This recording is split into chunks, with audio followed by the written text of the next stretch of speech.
Então, Silvia, está aberto oficialmente o lançamento do livro do seu Ângelo, o livro O Olhar de Baixo, do Ângelo Humberto Rossi, e claro, aqui aberto.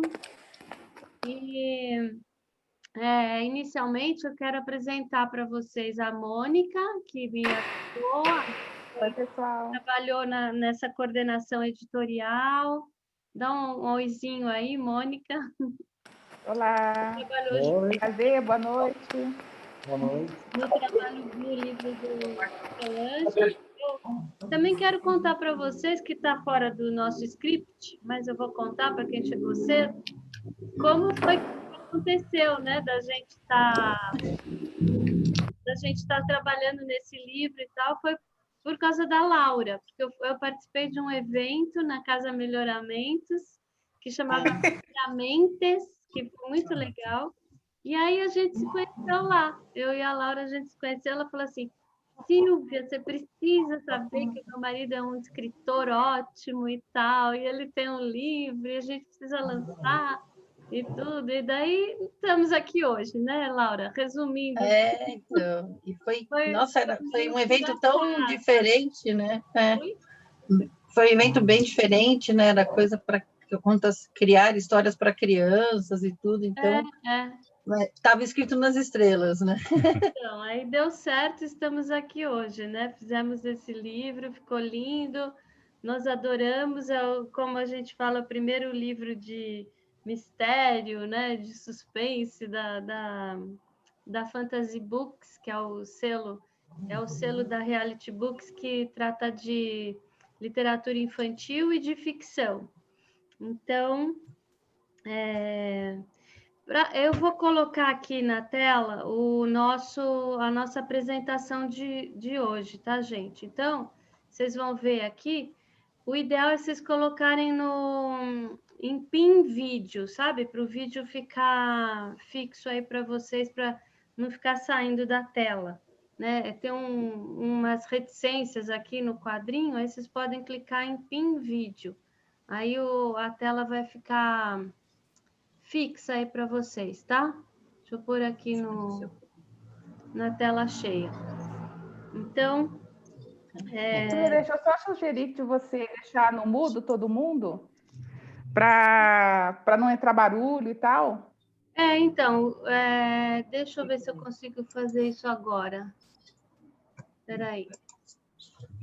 Eu pediria para que as pessoas não fizessem isso que acabaram de fazer agora, de riscar aqui na tela, porque eu não sei tirar isso, gente. E daí atrapalha um pouquinho, né?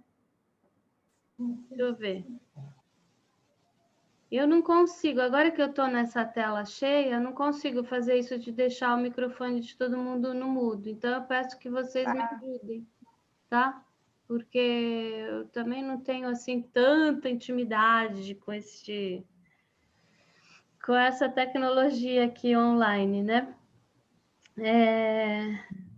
Bom, vamos lá. Vou passar para a próxima tela aqui, para falar um pouquinho para vocês da Fantasy Books. A Fantasy Books é um selo, né, independente da Reality Books. Nós temos mais de 25 livros produzidos, e 7 deles pela Fantasy Books. Nesse ano, a gente está lançando 4 livros por esse selo Fantasy Books. E O Olhar de Baixo é o nosso primeiro livro de ficção e de mistério, né? Como eu estava falando antes para vocês. Aí eu vou passar agora para a Mônica. Aqui nós temos a capa do livro, que ficou, modéstia à parte, muito bonitinho. E aí a Mônica vai falar para a gente da biografia. Então, vamos falar. Eu vou falar um pouquinho aí do nosso querido autor, né? O seu Ângelo é formado em economia, né? Com especialização em gestão de... peraí que eu tenho que tirar isso aqui da tela. Gestão de risco, pela USP, né? Ele nasceu em Guaraçaí, que é uma pequena cidade da região noroeste do estado de São Paulo, e mudou-se para cá aos 18 anos. E é interessante também essa ligação com uma pequena cidade, né? Porque na história tem também uma referência, acho que o seu Ângelo vai contar um pouquinho mais para frente, a parte da história passar numa pequena cidade que acredito que foi inspirada em Guaraçaí. Trabalhou em multinacionais do ABC Paulista, no Banco do Brasil, né, onde se aposentou em 2014, e há 30 anos colabora com o Jornal da sua cidade natal, com crônicas semanais. E antes deste livro fez um outro chamado Construtor do Inferno, lançado em 2018. Tá? Mas aí eu queria convidar o próprio seu Ângelo para se apresentar brevemente aí, né? Mais do que eu falei aqui, né? E também queria que ele contasse para a gente um pouquinho o porquê que ele resolveu começar a escrever livros.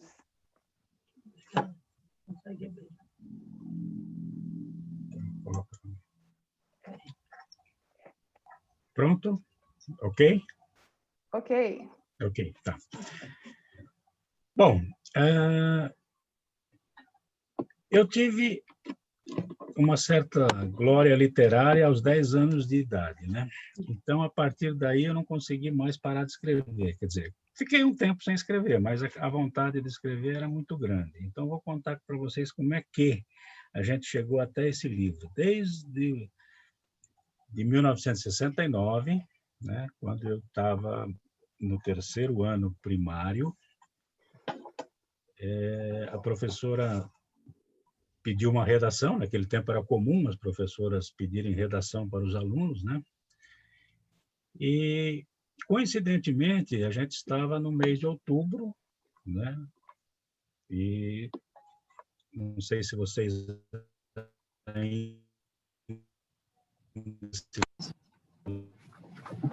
lembram, de outubro, né? Então, a professora chegou na classe dizendo que são as aves. Eu fiz a redação.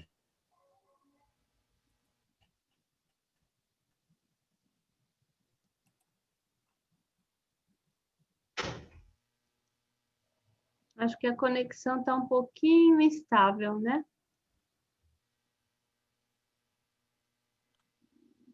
Opa. Ok? Ah, ok. Tá. Acho que voltou. Que a gente não estava vendo você por hora. Tá. 3º ano escolar, tal. A minha redação foi considerada a melhor da turma, né? E com isso eu ganhei um prêmio, né? Que na infância significava bastante para mim, né? Imagina, eu recebi um diploma de honra ao mérito, né? Lá, que era um diploma bonito, tal, com assinatura de várias pessoas ilustres do Brasil inteiro, né? Então, nesse diploma, ele veio assinado por pessoas, eu vou dizer o nome, né? Talvez alguém aí se lembre, né, dessas pessoas, mas esse diploma estava assinado por Roberto Costa de Abreu Sodré, pela dona Yolanda Costa e Silva, pelo Dom Agnello Rossi, estava assinado também pelo ministro da Educação, Jarbas Passarinho, Orlando Zancaner.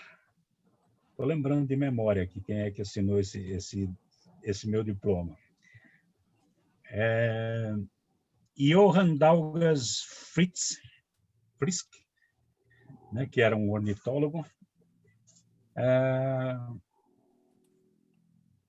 Quem mais? Atílio Fontana, Roberto Firmino de Freitas e Olivar Tisfiani, que era o diretor da escola. Então, vocês imaginam a emoção de uma criança de 10 anos receber aquele papel, né, de honra ao mérito com todas essas assinaturas. Aquilo, para mim, foi assim, um acontecimento e tanto, né? Um tesouro, né, seu Ângelo? Nossa, e o duro é que eu perdi esse documento. Ah, né? meu Deus! De tanto mudar de casa, acabou, não sei onde foi parar, né? Mas eu tinha, até pouco tempo, eu tinha esse diploma, né? Então, isso aí, para mim, foi, assim, muito, né, foi emblemático, foi uma coisa que me motivou bastante, né? E continuei fazendo as minhas redações. Isso foi em 1969. Em 1972, já estava no ginásio, né? E aí o professor Deixa eu ver onde é que está o papel aqui. O professor passou, ele deu em classe um poema, que é do Raul de Leone, chamado Ingratidão, né? E pediu que nós fizéssemos uma redação, né, inspirado nesse poema. Então, o poema Ingratidão, eu vou ler aqui as duas primeiras estrofes desse poema, que diz assim: Nunca me esqueci, eu era criança, e em meu velho quintal, ao sol nascente, plantei com minha mão insana e mansa. Só roda, roda, roda. Pelo aplicativo eu não consigo entrar mais. Eu gostaria que vocês revessem o meu pedido aí, a minha participação. Precisa todo mundo deixar o microfone no mudo, senão fica vazando som aí, gente. Eu estava bem desorganizada, eu não sabia que tinha que ser tudo certinho. E eu tentei mandar depois e não consegui. Deixa eu ver se eu consigo. Ela consegue fechar. Ah, consegui. Isso. Tá.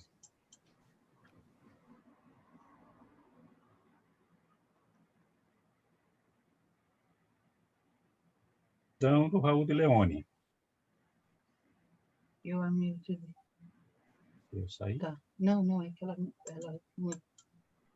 acho que ela abriu o seu, vai. Ok, ouvindo? Sim, pode falar, seu Então, anjo.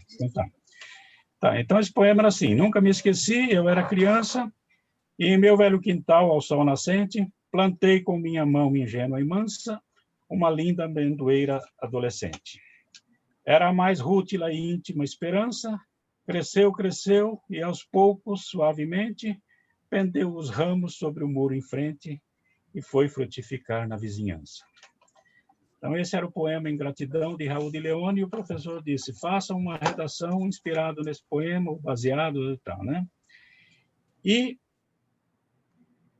eu era meio imaginativo, né? Naquela época, eu fiz uma redação contando uma história de ingratidão, e a opinião era muito parecido com isso, né? Embora, né, diferente, mas no íntimo, a ingratidão era a mesma. Eu fiz uma redação contando uma história de uma mãe viúva que tinha um filho, uma lavadeira, e criou o filho com muito esforço, que conseguiu dar estudo para ele.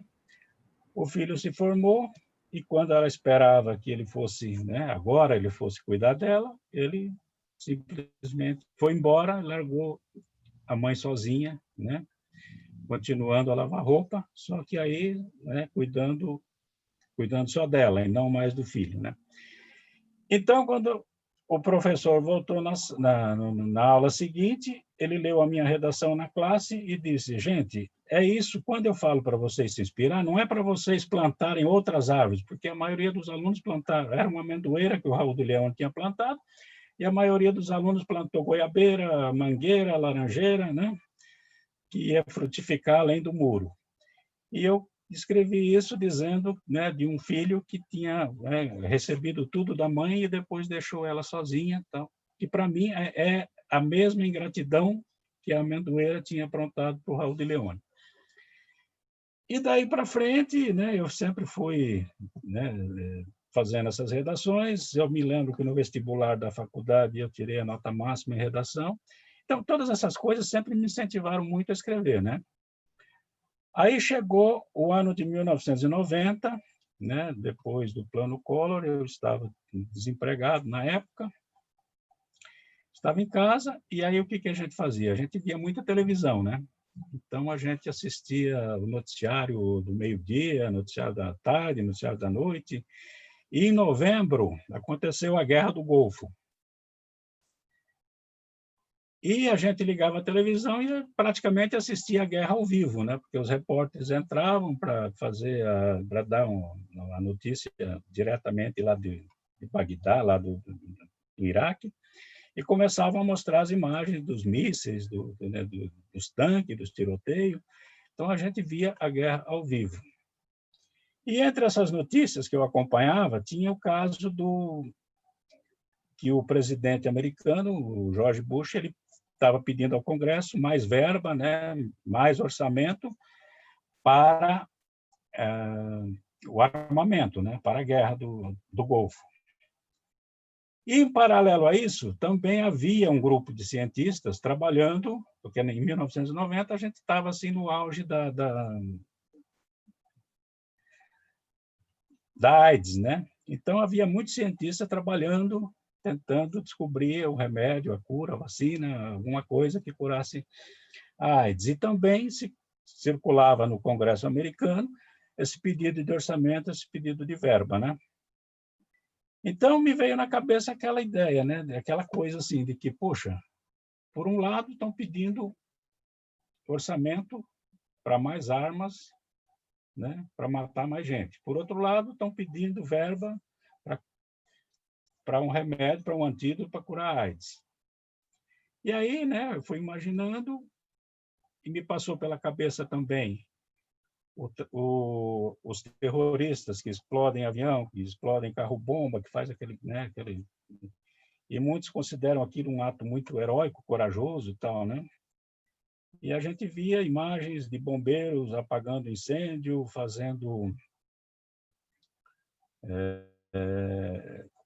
arriscando a vida, né, para salvar a vida.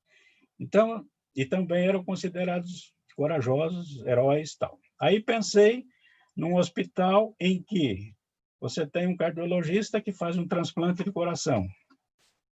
E do outro lado você tem alguém lá que faz um aborto. Aí eu escrevi uma crônica, né? E dei o nome de vida e de morte. Porque no mesmo ambiente, com os mesmos argumentos, por um lado você defende a vida, por outro você defende a morte. Então o ser humano é essa coisa, né? Esse paradoxo, é essa ambiguidade que existe. Escrevi uma crônica e mandei para o Jornal de Guaraçaí, né? Primeira vez, a primeira crônica que eu fiz na vida, novembro de 1990.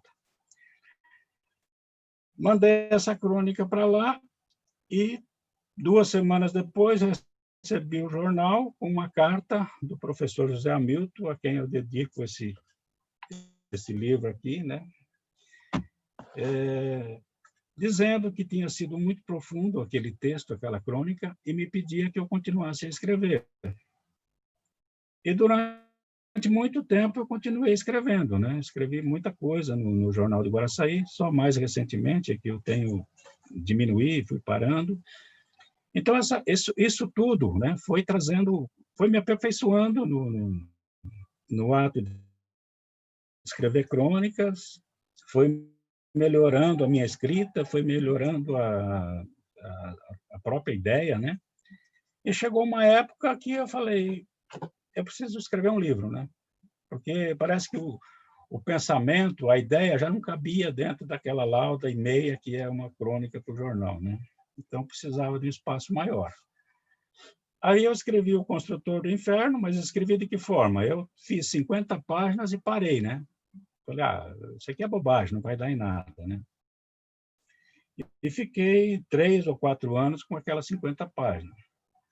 Aí depois que eu me aposentei, que eu fui morar lá em Santa Catarina, que eu estava lá tranquilo, peguei aquelas 50 páginas que eu tinha escrito, comecei a ler e falei, não, a história é interessante, eu vou continuar. E continuei, escrevi, né? Foi publicado. Eu tenho esse livro aqui até hoje ainda, né? Tenho exemplares aqui à venda. Que era O Construtor do Inferno, ele trata de uma pessoa que acha que o mundo tem liberdade demais e que as pessoas desprezaram o inferno, perderam o medo do inferno, né? Por outro lado, né? Não perdeu-se o limite, né? O ser humano perdeu o limite por conta de ter perdido o medo do inferno. Então, quando diziam para o senhor, personagem principal lá, que o inferno não existe, então ele vem com essa, né? Bom, se o inferno não existe, a gente precisa construir um, né? Porque ele acreditava que só o inferno é que poderia, se não o inferno propriamente, mas pelo menos o medo, né, do inferno é que poderia colocar um controle nas ações né, nesse excesso de liberdade que ele entendia que existia no mundo. Bom, mas o livro hoje é O Olhar de Baixo. Da onde vem o olhar de baixo? Me perguntam o que é o olhar de baixo. E a semana passada eu ouvi uma piada que ela traduz exatamente o que é o olhar de baixo, né? Estava acontecendo uma guerra, né? E um dos lados tinha sofrido bastante baixas, né? Então, o comandante, o general, ordenou, e o inimigo continuava atacando. Então, ele ordenou que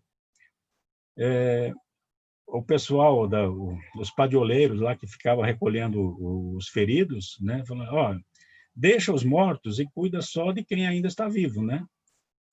Porque não vai dar tempo de pegar todo mundo, porque o inimigo está no nosso calcanhar aí, né? Se a gente for pegar todo mundo que está caído, nós vamos perder muito tempo. Então, saiu um médico na frente, examinando, pegando o pulso dos que estavam caídos, né? Ah, você está vivo? Leva, né? Ah, esse está morto? Deixa. Esse está vivo? Leva. Esse está morto? Deixa.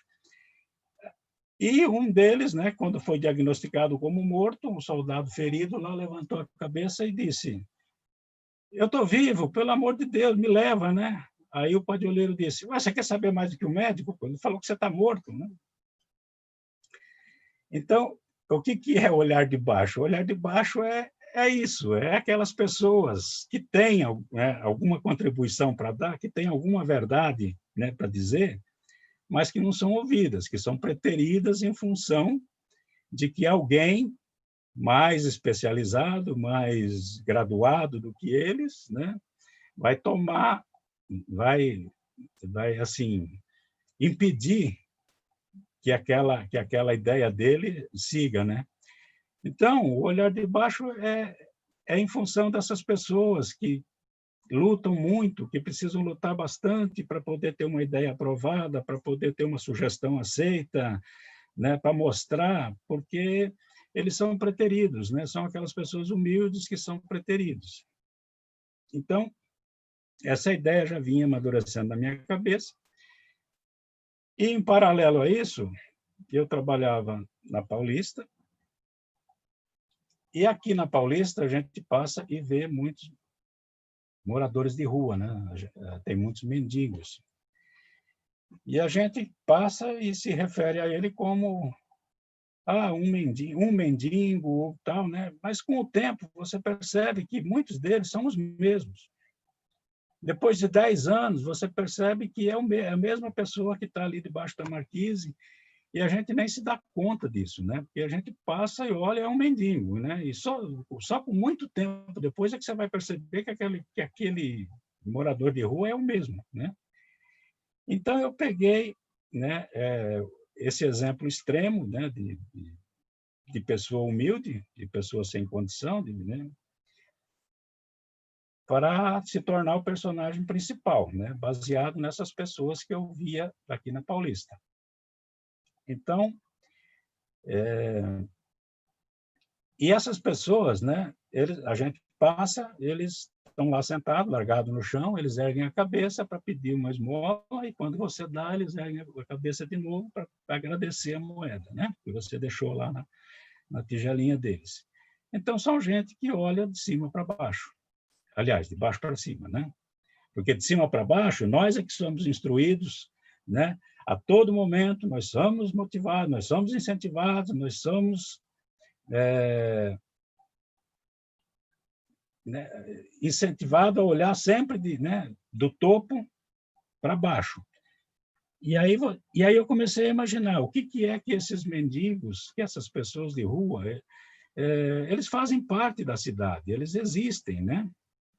E aí coloquei, falei, seria um bom representante dessas pessoas que eu quero, né? Que eu quero dizer que tem dificuldade de mostrar, de defender um ponto de vista, de defender uma opinião ou de defender uma verdade, né? Eles têm muita dificuldade de fazer a sua contribuição. E aí eu criei esse personagem como um morador de rua, né? E acostumado a andar na sarjeta, debaixo da marquise, e ele está acostumado, né? Tem essa característica de olhar o mundo de baixo para cima, né? Só que aí acontecem coisas, né? A gente constrói uma história bem amarradinha nesse livro aí. Acontece um fato muito grande, extraordinário, e que só ele sabe o que foi que aconteceu, né? E aí ele se torna a pessoa que pode mudar o rumo daquele, né? Que pode mudar toda a repercussão que o caso teve. Só ele é que pode dizer o que realmente aconteceu. Mas quem é que vai acreditar na palavra de uma pessoa nessa situação, né?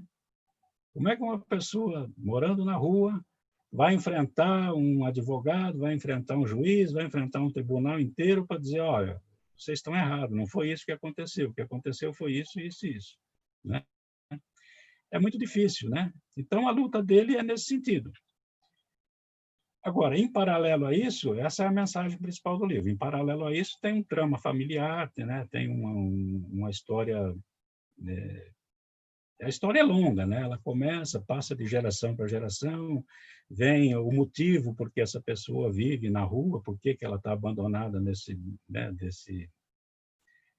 nessa situação, e porque eu queria construir um personagem que tivesse alguma cultura para poder enfrentar os ambientes aonde ele iria, né? Onde ele iria aparecer depois, né? Então não poderia ser qualquer, né? Ele teria que ter um passado, teria que ter uma história, né? E foi assim que eu construí esse livro, né? O final tem lá algumas revelações, é um livro de suspense, mas não é aquele suspense onde você tem que descobrir quem matou quem ou quem fez o quê, né? É um suspense de saber como a pessoa vai reagir diante, né, de tudo que se revela, né, de tudo que está acontecendo, né? Como é que a pessoa, como é que essa única testemunha vai lidar com aqueles fatos, né? Porque ela vai sofrer também com isso, né? Vocês vão ler, quem lê o livro vai chegar lá no final, vai entender que, né, na busca que ele faz, né, para que as coisas se encaixem, para que se torne verdadeiro, ele acaba sendo afetado nisso, né? Então seria aquela coisa, e ou largar tudo ou seguir em frente. Então o suspense está aí, né? Então, esse livro nada mais é do que, vamos dizer assim, um amadurecimento que eu tive durante todo esse tempo, né? Desde os 10 anos de idade, que a gente, né, vem batalhando aí e tal, né? Hoje, a maioria das minhas crônicas eu publico no Facebook, né? Não tenho Instagram, não tenho outra mídia, não tenho outra rede, né? Coloco lá no Facebook as crônicas que eu tenho, a vontade que eu tenho de escrever, né? Porque isso é como um vício, né? Não tem jeito. Tem dia que você acorda e você fala, poxa, eu preciso escrever alguma coisa, né? Então eu vou lá e coloco no Facebook. Então, quando eu vejo as pessoas comentarem, as pessoas falarem, eu me sinto lá, aquela criança de 10 anos de idade, vendo as assinaturas daquele povo todo lá que eu falei, né? Então, eu sinto como se elas estivessem assinando aquele diploma, né? Então, é isso. Eu não consigo, né? Vai ser muito difícil eu parar de escrever, porque não tem jeito, deve, é uma né? coisa. Nem deve, por favor, não faça isso de parar. Então, vocês do Facebook, vocês tenham paciência comigo, tá? Porque Imagina. tem hora que não tem jeito, a gente tem que colocar escrever, alguma o coisa lá. intuito é maior, né? Mas o seu livro, seu Ângelo, é daqueles livros que a gente lê e não consegue largar. A gente quer saber o que vai acontecer, sabe? Esses livros que prendem o leitor, né? Eu acho que é isso que acontece. E isso é uma qualidade muito grande. Não é todo mundo, não é todo escritor que consegue prender o leitor desse jeito, né?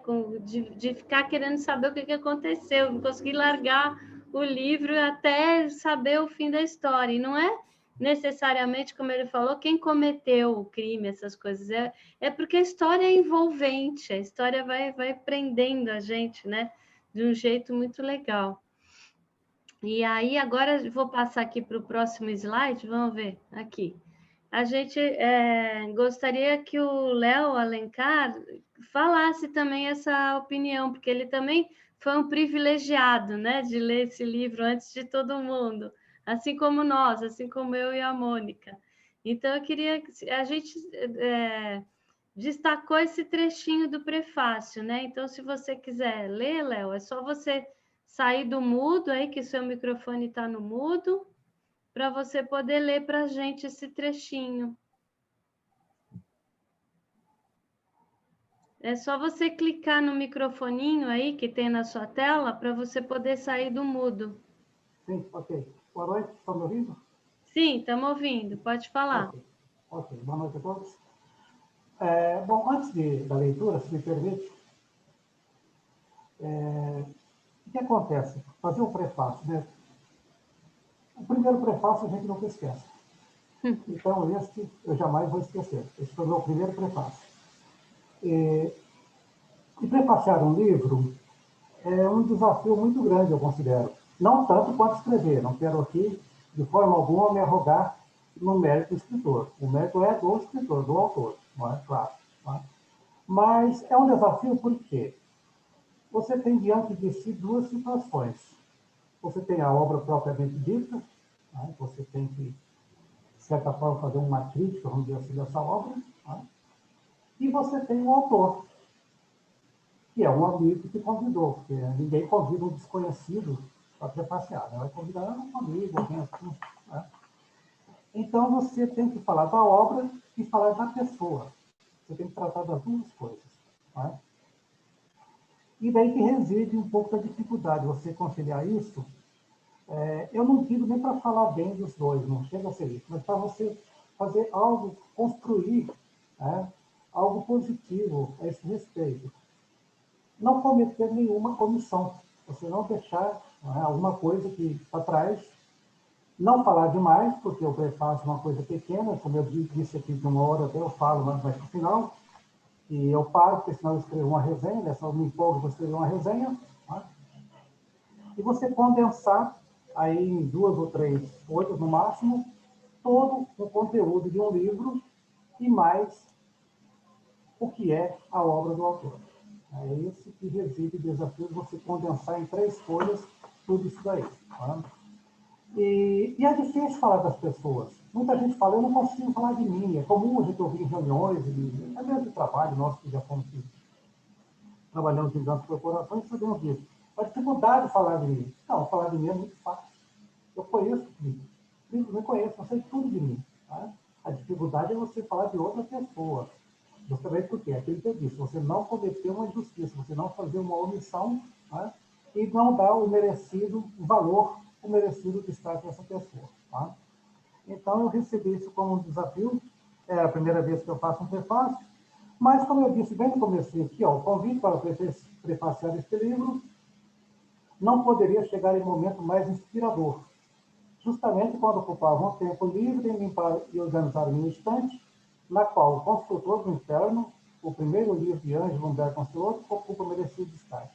Então, olha que coincidência, exatamente, esse daí. Né? Esse daí. Olha que coincidência, eu estava justamente mexendo com o livro, limpando meu livro, passando paninho nos livros, aquela coisa toda, espanando aquele pozinho, né? Uma máscara no nariz, que eu tenho uma alergia terrível, né? Escuto o bipzinho do telefone, do celular, do WhatsApp. Bato o dedão e tá lá. Léo, queria falar com você, não sei o quê, se tiver um tempinho. Falei, fala agora. E aí, então, foi o convite para prefaciar esse livro. Foi realmente, como eu disse aqui, num momento de tremenda inspiração. Não podia ser um momento melhor esse convite. Né? Bem, aqui um pouquinho da biografia da pessoa. Né? Então, antes das obras literárias, conheci os trabalhos técnicos do autor, quando trabalhamos juntos, né? Trabalhamos durante 15 anos na área de crédito em uma grande instituição financeira. Suas análises precisas, seus pareceres bem fundamentados, sua percepção de risco e de oportunidades, conferiam um aval às mais apuradas decisões. De permeio, o pragmatismo aditado ao atrevimento, né, de elegante senso de humor. O que é esse atrevimento de elegante senso de humor? O Ângelo ele consegue, nas situações mais difíceis, assim, nas situações mais tensas, ele consegue inserir aquela pitadinha de humor assim que ninguém está esperando. Uma palavra, uma coisinha assim, boba, vamos dizer assim, digamos. Aquela coisinha boba, né? Então se desfaz, se desmancha toda aquela aura, digamos, ruim, aquela coisa de dificuldade, se desmancha diante disso, né? Esse pragmatismo. Ele é uma pessoa muito pragmática, ele já pensa e já bota para fazer, para executar. Isso daqui Eu digo isso porque eu tive a oportunidade de avalizar muitas das suas análises, né, no Banco do Brasil. Gouveia está presente aqui também, pode atestar também junto comigo isso, né? A qualidade do trabalho técnico, mas quem é de Guaraçaí conhecia o trabalho literário. Nós, no Banco do Brasil, tivemos o privilégio maior ainda de conhecer não só o trabalho literário, mas também o trabalho técnico, essa parte técnica do autor, né?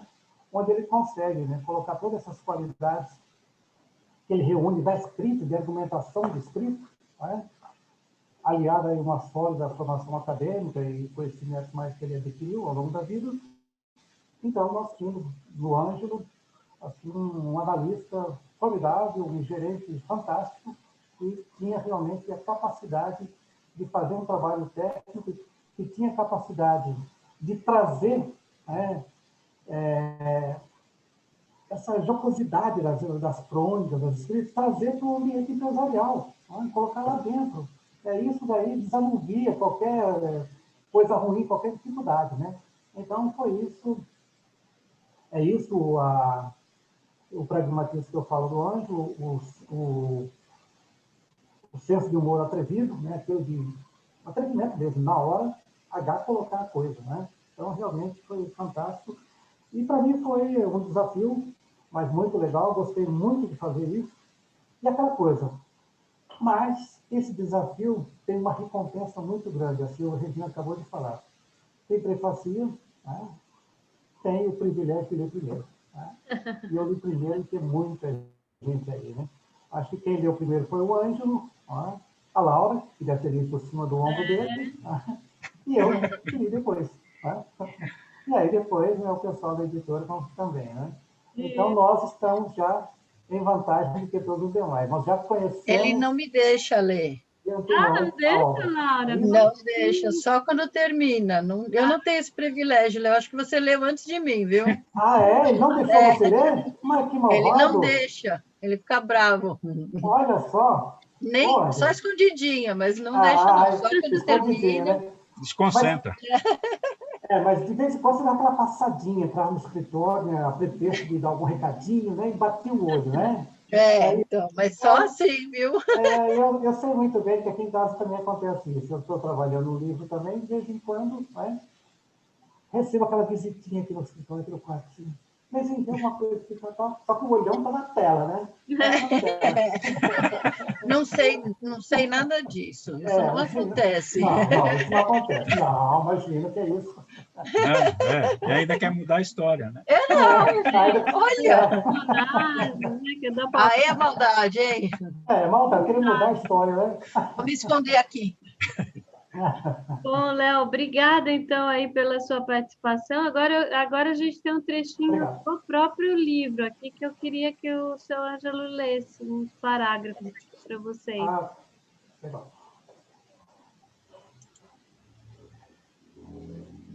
Deixa eu botar para você. Pode ler, seu Ângelo, para a gente? Ok. Você consegue ler? Então, Mané é uma espécie de morador de rua recluso. Mané é o personagem principal, né? Então, a gente criou um apelido para ele aí, né? Porque a situação é tão difícil dele que nem nome, né? Nem o nome dele ele se lembra mais, né?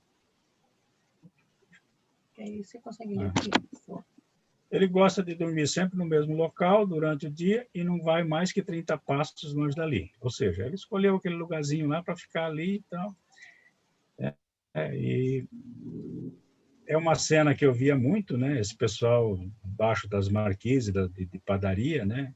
Então, eu construí o Mané morando debaixo de uma padaria que eu dei o nome de Tulepã, né?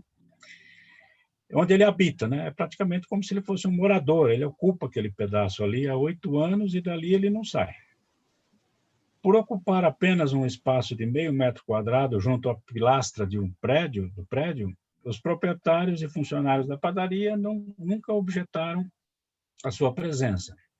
O proprietário anterior era bem mais rigoroso e sempre arrumava um jeito de expulsá-lo dali. É o que a gente vê também, né? Muito disso, né? Mas o novo dono pensa diferente. Deixar que o mendigo pratique a sua mendicância na porta na sua porta, acaba sendo um marketing positivo. Os clientes entendem que se trata de um empresário de bom coração. E o pão de cada dia pode ter mais sabor quando fabricado por um homem mais humano do que os outros, né? Assim ele pensa, né? Então, por isso que o Mané vive ali há 8 anos, debaixo daquela marquise, naquele cantinho de meio metro quadrado, junto à pilastra do andar térreo da padaria, né? Então, esse é o Mané, né? Essa é, vamos dizer, o endereço do Mané, né? Embora não tenha rua, número e CEP, mas é ali. Quem quiser encontrar o Mané, ele está ali sempre, há 8 anos, no mesmo lugar, né? Que aí eu estou nada mais, nada menos do que retratando a situação que eu vi durante muito tempo, né? Até a gente se dar conta de que aquela pessoa que está ali é a mesma que estava ontem, anteontem, o ano passado, né? E a gente não costuma prestar atenção nisso, né? Acha que cada dia é um diferente, né? Então tem muito, o livro vai falar disso, né? Ele conversa com um amigo dele lá e eles falam dessa falta de nome que ele tem, dessa falta de, né? Porque ninguém vê, né? Tanto que pessoas passam por ali, né? E não reconhecem e não fazem a mínima questão de prestar atenção em quem é a pessoa que está ali sentada, né? Eu digo isso porque isso aconteceu comigo, né? Eu vi aquelas pessoas e só depois de muito tempo você começa a prestar atenção e saber que é a mesma pessoa que está ali, que não é um outro, né? Que não é um mendigo, é o morador de rua, né? Certo? Bacana, seu Ângelo. E conta um pouquinho para a gente, seu Ângelo, como é que foi o processo de escrita do livro, né? Que o primeiro livro o senhor falou que ficou alguns anos, escreveu, aí parou alguns anos e tal. Como é que foi o processo desse livro? Quanto tempo o senhor escreveu? Como é que era um pouco a sua organização para escrever? Conta um pouquinho assim para a gente saber os bastidores. Eu não escrevo todo dia e nem escrevo muito durante, né, assim, de uma vez só, porque eu paro, fico dias sem escrever, porque eu fico deixando a história, o enredo todo se formar na minha cabeça, né? Eu fico pensando nele, ele vai se formando, eu vou encaixando as peças uma na outra, para na hora que escrever. Então, primeira coisa, a história está na minha cabeça. Normalmente, quando eu vou escrever, tanto no primeiro como no segundo, a gente começa mais ou menos já sabendo como é que a história vai acabar, né? Mas a gente vai deixando aquela coisa acontecer. Então, escreve um pouco, escreve umas 10 páginas, começa a pensar, porque tudo tem que ter assim uma ligação, né? Você não pode construir um personagem e deixar ele perdido no meio do livro e não dar uma destinação para ele, né? Então, a gente vai imaginando nesse desenrolar, vai deixando as coisas acontecerem. E esse processo, esse livro foi rápido, né? Eu comecei ele em novembro, dezembro, e terminei no comecinho da pandemia, né? Lá em começo de abril ele estava pronto, né? Nesse processo de não escrever muito no mesmo dia e passar vários tempo pensando na história, né? Pensando, o processo de ficar imaginando mentalmente, né, de desenvolver mentalmente a história, ele é mais longo do que propriamente de escrever. Porque quando a gente vai escrever, a história já está toda na cabeça, aí é só tomar cuidado com a linguagem, né, e com a regra de escrita, né? Então foi assim, eu diria que foram 4 meses, né, esse processo todo de escrita, né? Quando eu entreguei o livro na editora para avaliação, ele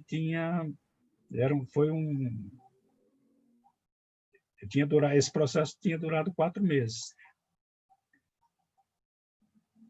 Ah, tá ótimo, porque daí dá uma ideia também para quem tem vontade de escrever, que não é nenhum bicho de 7 cabeças, né? Escrever um livro. Acho que dá para estimular outras pessoas até a poderem escrever também, né? O Léo fez uma definição outro dia, né? Quando eu contei para ele essa história, já antes mesmo de eu ter escrito o livro, eu contei para ele que estava pensando em escrever um livro desse jeito, né? Então, ele foi testemunha, né? A gente conversou, eu falei assim, estou pensando em fazer um segundo livro que vai ser mais ou menos assim, né? E aí ele me deu, né? Ele saiu com essa, né? Eu falei, escrever é fácil, né? começa com uma letra maiúscula e termina no ponto final. No meio tem uma história, né? Então, isso mesmo. É assim que acontece. Simplificando, é assim mesmo. Muito bem. Bom, aí agora a gente vai passar aqui para o próximo slide, que pode ser que as pessoas queiram saber como faz para comprar o livro, né? Porque a gente, devido a essa pandemia, está tendo que fazer esse lançamento virtual, mas o seu Ângelo pode vender o livro diretamente para vocês, autografado, tudo, é só combinar com ele. Tem aqui o e-mail dele, tá? Para quem não tiver, tem o e-mail dele aqui para poder entrar em contato, ou no site da Reality Books também, que a gente tem o livro lá à disposição de quem quiser comprar. Né? Ele não vai estar nas livrarias, ele vai ser comprado só por essa forma aqui que a gente está falando para vocês, tá? Bom, aí a Mônica. Mônica, é com você agora. Isso. Pode passar outro slide. Deixa eu dar só um recado aqui. É porque se tiver alguém de Guaraçaí aí, eu deixei livros, eu enviei para Guaraçaí uma porção deles. Então, quem quiser adquirir o livro, é só passar lá no escritório do Reinaldo e lá, inclusive, né, comprando pessoalmente, né, vamos dizer assim, ele sai até mais em conta porque não tem a taxa de correio, né? Isso. Aqui a gente infelizmente, tem que acrescentar a taxa de correio. Mas não, né? O livro não é caro, está um preço bem razoável, né? Uhum.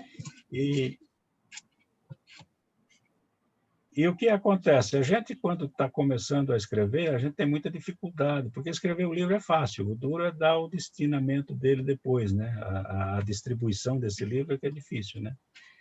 Até que alguma livraria se interesse. Então, o que a gente tem que fazer? A gente tem que fazer esse trabalho de sair vendendo a nossa própria obra, né? Tem que sair comercializando e tal, né? Isso. Então, está aqui o meu e-mail. Se alguém notar, tá o papel na mão aí. Ou você pode pôr no chat. Eu posso escrever no chat. Isso. Vocês podem pôr também aí. Eu deixo. Colocar no chat. Pode colocar também. Estou colocando aqui para todo mundo. Isso. E aí, pessoal, a gente quer abrir agora para perguntas. Para vocês interagirem aqui com o seu Ângelo. Então, ou mandando aqui pelo chat, que a gente vai organizando aqui, né? Ou pode falar também. É só abrir o microfone, quem quiser falar. Está aí aberto para quem quiser falar. Eu acho que até eu vou parar. Tem aqui o nosso contato, mas isso depois, se alguém quiser também entra em contato com a gente, eu vou deixar de compartilhar aqui para todo mundo poder se ver, que acho que fica melhor, né? E eu quero também, se o seu Ângelo me permitir, fazer um agradecimento à Marlene, que a Marlene trabalhou na divulgação do livro, né? Ela conseguiu colocar notinhas aí em vários lugares sobre o lançamento, sobre o livro e tal. E ela está aqui quietinha ali também presente. Aí, se alguém... Adorando divulgar esse livro, muito bom mesmo. Foram 3 pessoas que me ajudaram bastante, né? Porque sem a Silvia, sem a Mônica e sem a Marlene, a gente não estaria realizando isso aqui hoje, né? Porque... E eu? A divulgação. Tá. Não, e fora Você foi quem arrumou. A Laura arrumou a editora. Foi eu que encontrei a Silvia, mas olha que coisa absurda um negócio desses. Não, é que eu estou falando lá do fim, né? Eu vou cobrar depois, não se preocupe. Então, e a gente ainda tem que dar parabéns para a Laura, porque foi aniversário dela também. Não só agradecer, como cantar parabéns. Imagina. A Laura encontrou a editora, e a editora me deu essa força, a Marlene, a Mônica e a Silvia, a Mônica e a Marlene, que está trabalhando na divulgação. Vocês sabem da dificuldade que é, né, você apresentar o livro de um autor desconhecido, né? A Marlene vem trabalhando muito bem nisso, né? Tem divulgado, o livro está se tornando conhecido, e graças a vocês. Então, eu agradeço de coração a vocês três. E a Laura, em especial, né? Um agradecimento anterior a tudo isso. Olha, então a gente, já que o pessoal está muito tímido aí, eu vou começar a ler algumas coisas que postaram aqui, ó. A Dalguete, assim, falou que o verdadeiro sábio não valoriza apenas os grandes conceituados, mas as ideias, não importa de onde saíram. Olha que legal. A Martina também falou que o primeiro livro ela leu em uma tacada só, né? Que é aquilo que eu estava falando, que a gente fica louco para saber o que vai acontecer.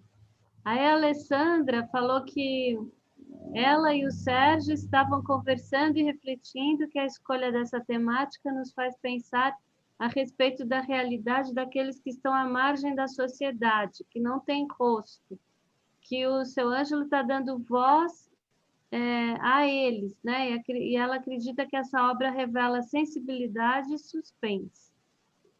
Aí, eu não sei se eu estou pronunciando certo o nome, é Dalguete, como que é, gente? Me ajuda aí. Dalgerti, está presente ainda? Aqui, ó. Tá aqui, tá quietinho. Daí ela fala assim, este é o segredo do escritor, saber fazer os encaixes dos textos de forma continuada e sempre terminando em cada capítulo com suspense, né? Para a gente querer ler o que vem a seguir. Aí também falou que ele o seu Ângelo é um grande inspirador. Aí a Dani Garcia falou que deu os parabéns e disse que está louca para receber o livro em Santa Catarina, que vai divulgar por lá. Aí, gente, que bacana. Para falar, já li quase tudo aqui do chat. Quem gostaria de falar alguma coisa? Posso falar alguma coisinha? Claro. Claro. Sérgio. Sérgio e Alessandra. Oi, Ângelo. Vai, Ângelo. Você tá bom, irmãozinho? Tudo bem? A Laurinha está escondidinha. Gente, boa noite a todos vocês. Eu tive um privilégio mesmo de ler a primeira obra do Ângelo. Ele me presenteou, a gente conversou um pouco sobre o assunto, né? E a gente tive a oportunidade de começar a ler, fui lendo devagarinho, aos poucos, tal. Chegou exatamente num ponto do livro, que é uma vertente boa do Lauro para escritor. Né? Realmente vocês enalteceram isso, é uma vertente mesmo. A gente vai ficando curioso e motivado a dar prosseguimento. A história realmente é cativante, ela vai sendo envolvente, e o que mais surpreendeu foi o final, né, Ângelo? Eu ainda comentei com o Ângelo outro dia, o final realmente foi inusitado, eu não esperava aquele final. Acredito que essa próxima obra, Ângelo, dada a sua facilidade de redigir textos dessa forma, vai ser mais um livro agradável, um livro que vai realmente cativar a gente. Eu já estou na fila para comprar e já quero ler também, porque para dar prosseguimento nessa sua obra, na maneira como você redige os textos, tá bom? Então, eu estou realmente feliz por você. O primeiro, eu não sei como foi a venda dessa primeira obra, mas, assim, quem leu, para quem eu passei o livro, gostou. Passei para alguns familiares meus, realmente gostaram, acharam muito interessante a obra. Eu acho que essa próxima, você já está mais experiente, né? Acho que você enriqueceu provavelmente mais ainda.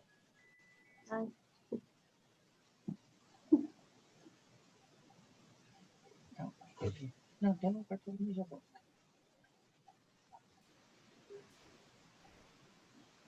Travou. Ângelo, estou aguardando o meu também, tá? Eu endosso tudo isso que o colega acabou de falar aí. Espero que as pessoas gostaram. Você falou aí, tá?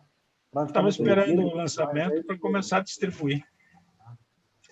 Parabéns. Está me ouvindo ou não está me ouvindo? A partir Agora de amanhã, tá. É isso. Pronto, Sérgio. Não, tudo bem. Imaginei que você estivesse me ouvindo. Mas maravilha, Ângelo. Parabéns, viu, meu irmãozinho? Espero que esse seja mais um sucesso seu. Obrigado pela força aí. Fala que deu uma cortada só para mim. Não, é que deu uma cortada aí antes, mas deu para ouvir quase tudo, né? É o seguinte, você estava falando da primeira obra, a diferença da primeira para a segunda é que é assim, né? A gente vai ganhando, vai pegando o jeito, né? Vai ganhando experiência de como escrever.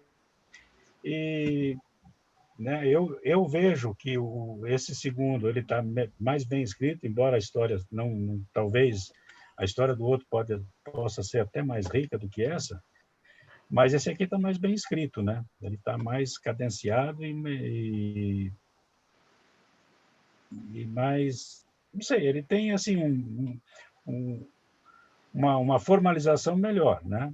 E os próximos, eu acredito que vai sair, porque a gente vai aprendendo, a gente vai, né, vai aprendendo na prática, né?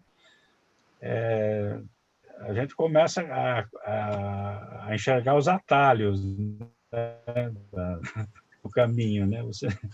Então, a tendência é que, se eu for realmente levar adiante essa vontade de escrever outros livros, eu acredito que o terceiro, o quarto, o quinto, até o 10º, eu vou ficar bom.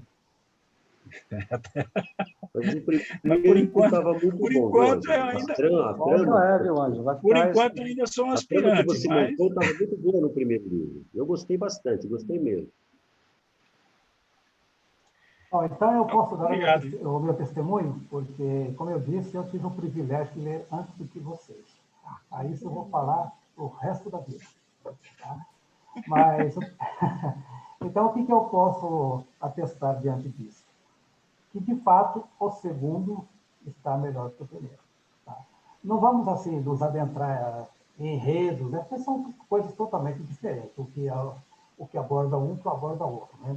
Talvez até o título do primeiro, né, o Construtor do Inferno, seja até mais chamativo, né, que desperta mais essa curiosidade. O que é? Alguém construiu o inferno? Aí, como assim? Tá? Eu já imaginava que o inferno é metafísico, aquela coisa toda. Né? E, não é, entendeu? Não é nada disso. Né? Então, talvez o título. Mas a estrutura, assim, a concepção, né, desse segundo, eu posso atestar, está muito melhor. Por exemplo, eu destaco, Ângelo, os diálogos.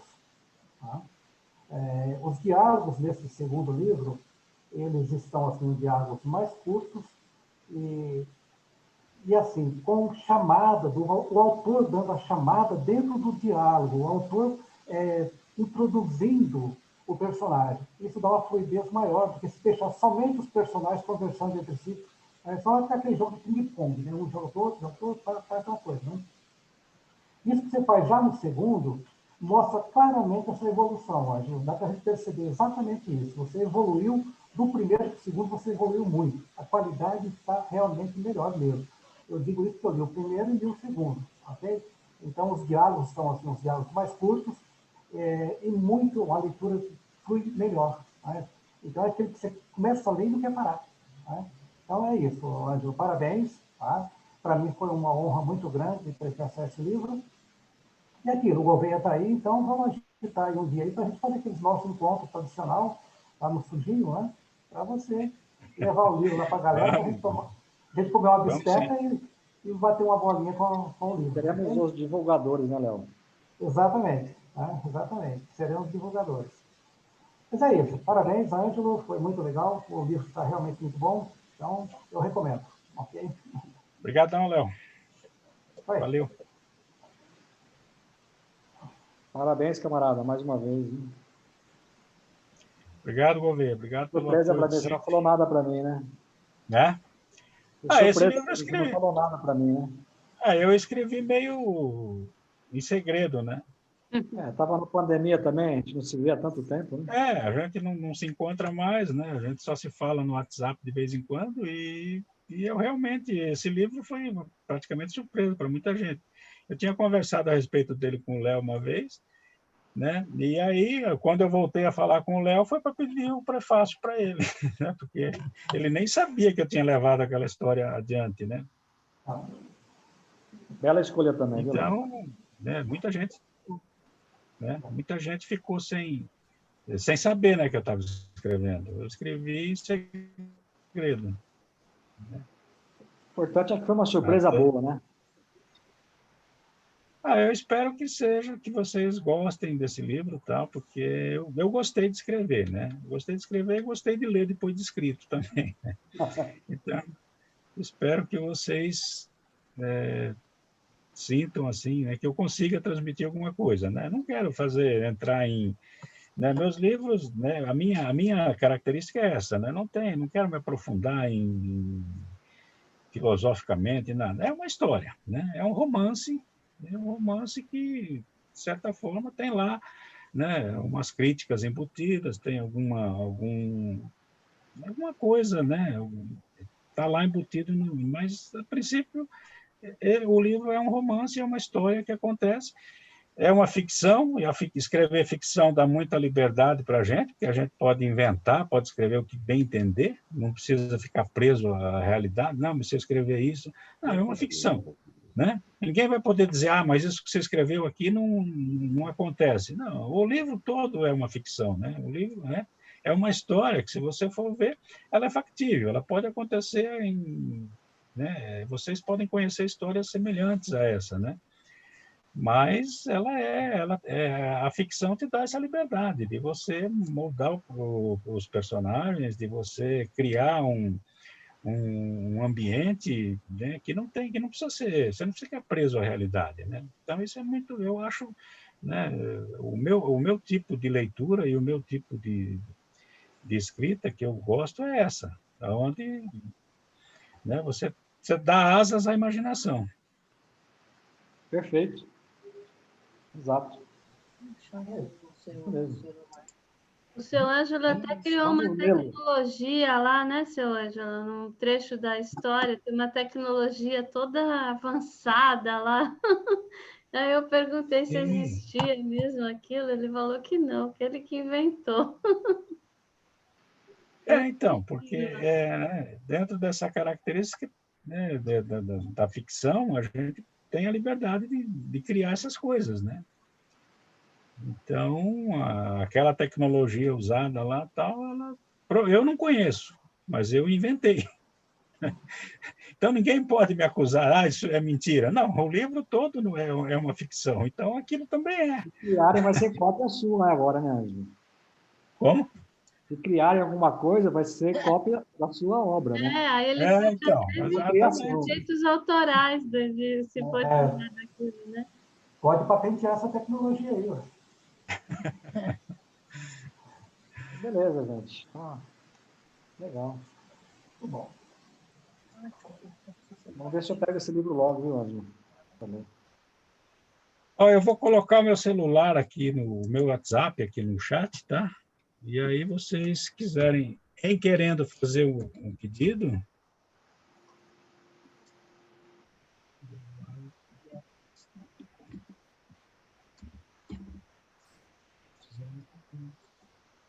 Viu, camarada? Oi? Eu não quero que você me dê, não. Eu quero comprar, tá? Eu quero comprar a sua obra. Você trabalhou. Melhor ainda. Amizade é amizade. A gente vai marcar um almoço qualquer hora aí. Deixa eu só melhorar um pouquinho mais a... Sim. Claro. A gente vai... A gente tem pressa, só que a gente tem que esperar também o tempo certo, né? Esse ano isso que nós estamos fazendo aqui é aquilo que a gente chama do novo normal, né? O melhor seria a gente estar num barzinho, num ambiente próprio, com comes e bebes e comemorando e tal, né? Mas esse ano e talvez, sei lá, essa coisa, né, essas reuniões virtuais, assim, até mesmo para lançamento de livro, pode ser que elas, né, acabem se tornando, venham ocupar aquele espaço que a gente estava acostumado, né, venha tomar o lugar. Então, a gente vai ter que se preparar, porque daqui para frente, muita coisa que nós fazíamos, elas vão deixar de acontecer. A gente vai ter que se reprogramar, né, vai ter que entrar nesse novo normal. Mas o almoço está confirmado, quer dizer, está confirmado, a gente só não sabe a data. Podia levar, não. Certo. É assim, é uma passagem aberta, né? Um dia a gente marca a data. É isso mesmo.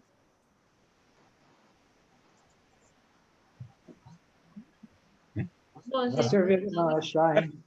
A Laura quer dizer alguma coisa? Não preciso. Não, pode ficar. Eu não preciso de lugar especial. Senta aí, querido. Não, é que da gente falando assim do novo normal, a Alessandra, por exemplo, ela estudou comigo no colegial. Ontem, né? Ontem a gente estudou junto no colegial, né? E aí, por um tempo, a gente não sabia mais uma da outra. E aí, com essas inovações, né, o Face e o WhatsApp, sei lá mesmo o quê, agora a gente se vê todo dia. Olha que legal. Né? Assim, a gente tem o nosso grupo, tudo, então, assim, só que ficava uma coisa meio, né, as pessoas se falam via Face, via isso e aquilo. Agora, com a pandemia, isso ficou uma coisa séria mesmo, né? Então, assim, eu queria falar com o Gouveia. Como é que eu vou conseguir falar com o Gouveia? Eu chamo o Gouveia pelo WhatsApp, ou por isso, ou por aquilo. Não dá para eu pegar e falar, Gouveia, vou aí, né, te visitar com o meu churrasco. Né? Não rola o churrasco, né? Então, assim...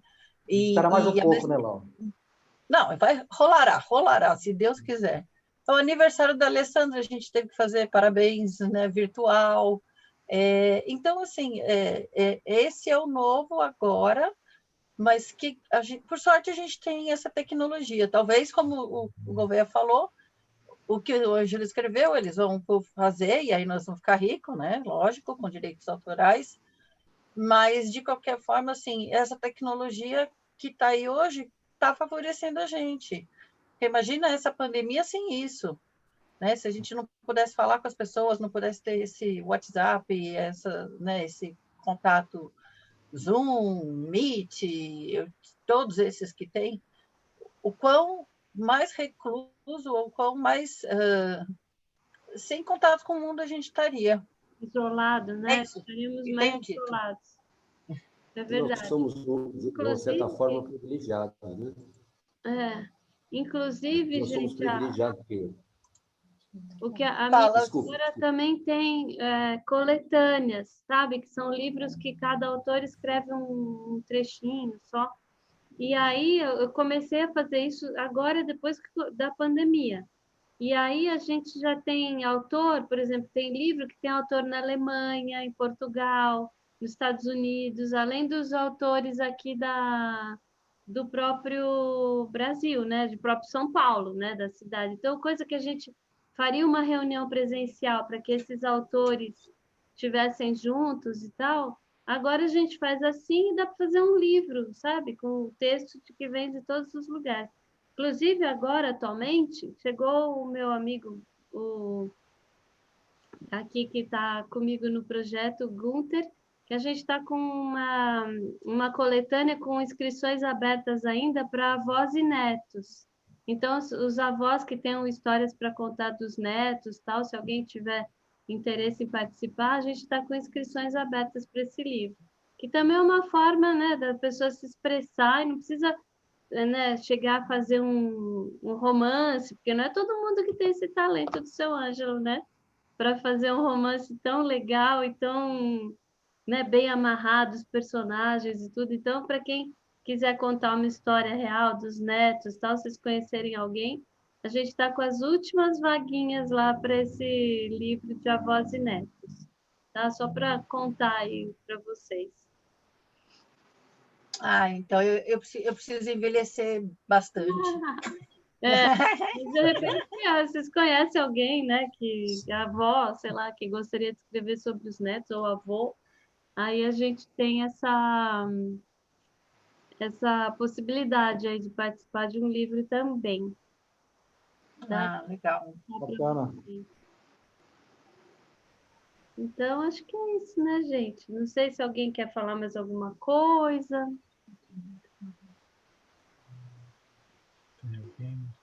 É o seu irmão. Parabéns, camarada. Parabéns, viu? Valeu. Bom, eu quero agradecer, da minha parte, quero agradecer a todos os que estiveram aqui comigo, né? Tem gente aqui que é meu amigo de muito tempo, mas que eu ainda não vi pessoalmente, não conheço só conheço a foto no Facebook, mas né, eu quero agradecer de coração a todos que estiveram aqui e né, estamos aqui à disposição, se alguém quiser fazer perguntas, se alguém quiser questionar alguma coisa, a gente está à disposição aqui ainda, tá? E aos que precisarem sair, eu deixo aqui o meu eterno agradecimento por esse... É o primeiro lançamento que eu faço, né? Espero que venham outros, vou trabalhar nesse sentido. Embora não é muito fácil, porque às vezes a gente, né, se desanima, porque a literatura brasileira é meio complicada, a divulgação é meio... Mas a gente supera tudo isso. Fazer um livro é um prazer muito grande. A gente não pensa no dinheiro que gasta, nem pensa em recuperar o dinheiro que investe. A gente quer apenas... como eu disse, é um vício que a gente tem que escrever e a gente não se liberta tão fácil dele, né? Então...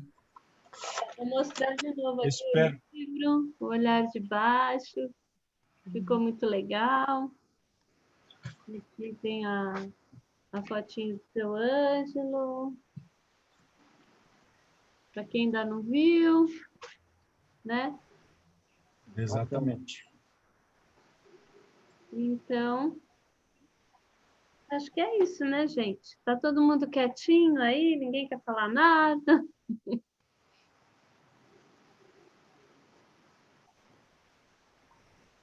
O pessoal está com fome agora. Viu? Eu já vi aqui no chat que tem uma pizza napolitana esperando alguém aí, né? Acho que depois do jantar, acho que teria mais perguntas, mais bate-papo. Ótimo, foi falado tudo aí já, ótimo. O Leôncio, o esposo da Alessandra também falou bacana, a Silvia, a Mônica, aí tá tudo ótimo. Como amigo, a gente realmente quer que o Ângelo seja feliz, que seja bem-sucedido na obra, viu, Ângelo? Que dê tudo certo, que tudo caminhe bem, que você consiga uma boa divulgação. Eu só queria, vocês estavam falando um pouquinho aí sobre se a internet cair, vocês perdoem, mas vocês estavam falando... Ai, caramba, eu vou falar. Travou bem na hora. Mas a gente tem que... Nós temos que agradecer muito, porque imagine as pandemias de 1920, como é que nós conseguíamos falar com as pessoas, nos comunicar, a tragédia era grande, a medicina não tinha o avanço que tem hoje. Então, nós, de uma certa maneira, nós somos uma civilização privilegiada, porque a gente está podendo ainda fazer um lançamento de um livro virtualmente. Né? Não é o ideal, nada supera um presencial, né, gente? Nada supera. É o possível, olho, né? Não é o ideal, mas é o possível. Então, né, abraçar o amigo que está lançando o livro, mas se sinta abraçado, viu, amigo? E vamos aí, a gente quer... Valeu, Sérgio. A gente quer um livro, a gente quer ler o livro agora. A gente quer ler o livro agora. Agora o bom é esse. Tá, vamos começar a organizar aí a remessa desses exemplares aí. Prazer aí estar com vocês, prazer estar com você, Ângelo. Tchau, Laurinha. Obrigado. Tchau, Laura. Obrigada, viu? Oi, eu estava respondendo aqui o povo que me mandou mensagem, por isso que eu estava do outro lado, o celular estava longe de mim, então era isso. Né? Meio que se denunciaram aí em relação ao risco, mas tudo bem, sem problema. E aí a Lê só tinha colocado que estava tentando entrar e não conseguia, né? Essa ainda é também uma grande questão. Male, a gente está conseguindo muita coisa, mas a internet ainda está... na próxima pandemia, Deus me perdoe, a internet vai estar melhor. Daqui a 100 anos, então, aí vocês, vai ser mais tranquilo. Uma sugestão, eu tenho usado bastante em outras turmas o Meet. E o Meet, apesar dos pesares, ainda é a melhor plataforma para esse tipo de comunicação. É uma plataforma ótima, eu gosto bastante. A gente não tem tido tanto problema, não. Eu uso o Meet também para dar aula. Gente, eu dou aula de inglês. Não, estou brincando. Eu só estou. Não é esse o momento. Não, tudo bem. Boa noite. Boa noite, Ângelo, Laura. Boa noite a todos. Boa noite, Obrigado. amiga. Obrigadão. Muito obrigado, de coração. Boa, gente. Boa noite, gente. Abração, Boa noite, Ângelo, Manuela. Laura. Obrigada pela Padrinho. presença de Mônica, todos. Obrigada, gente. todos os demais. Parabéns, seu Ângelo. Obrigado, Mônica. Você fala depois, É Ângelo. isso. Viu? Muito sucesso para o Olhar de Baixo. Aqui. Vamos continuar batalhando aí na divulgação dele. Abração aí, gente. Valeu. Valeu, gente. Boa noite a Não, todos. padrinho. Obrigado. Tchau, tchau. Boa noite, gente. Tchau. Boa noite. Tchau, tchau.